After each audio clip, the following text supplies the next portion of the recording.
what every Russian schoolboy knows. Good time of day to all of you, my chess friends. This is Grandmaster Yermolinsky. Welcome back, what every Russian schoolboy knows. Yeah, I kind of bounce back and forth between different subjects, topics for my continuing series of videos. And well, what's lacking in consistency, I hope I can make up for by quality material. Now, two things there. First of all, the games have to be interesting, and then of course my analysis. And this time it's mainly the games.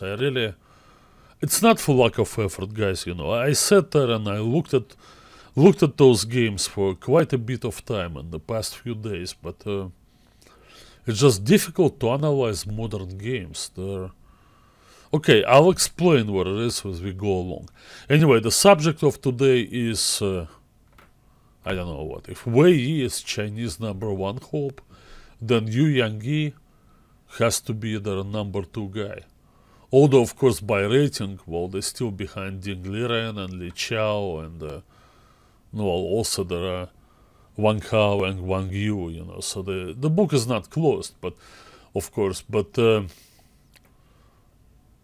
I think Yangyi is a very interesting player. Now, he's 21 years old, and he really distinguished himself by playing extremely well in the Qatar Open last fall.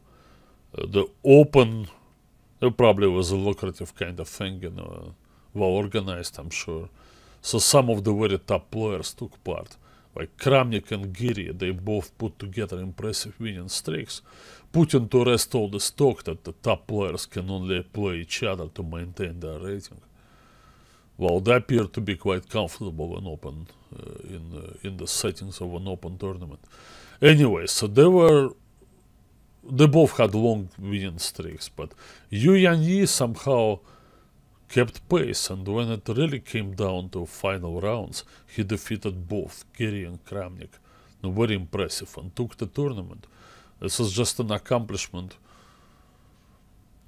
I mean, it's really remarkable. Now, I would say this, that the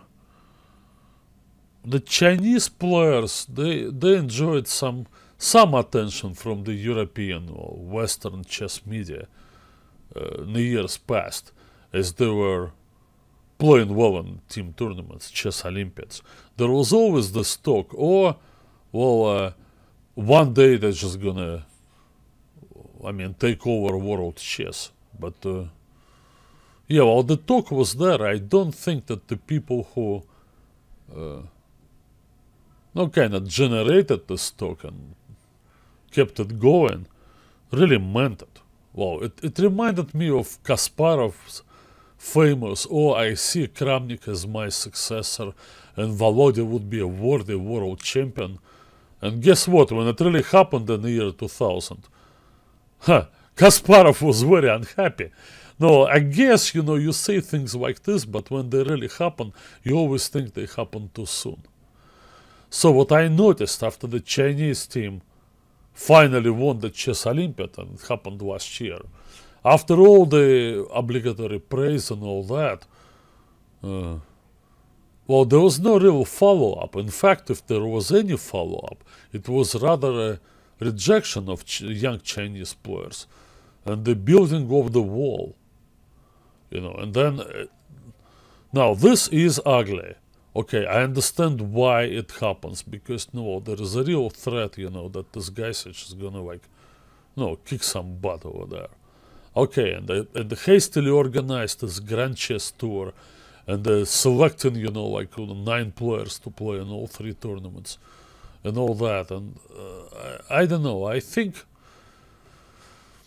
maybe I'm reading too much to this, but I have a feeling, that the powers that be in chess, in Western chess, are really not very happy about this real prospect of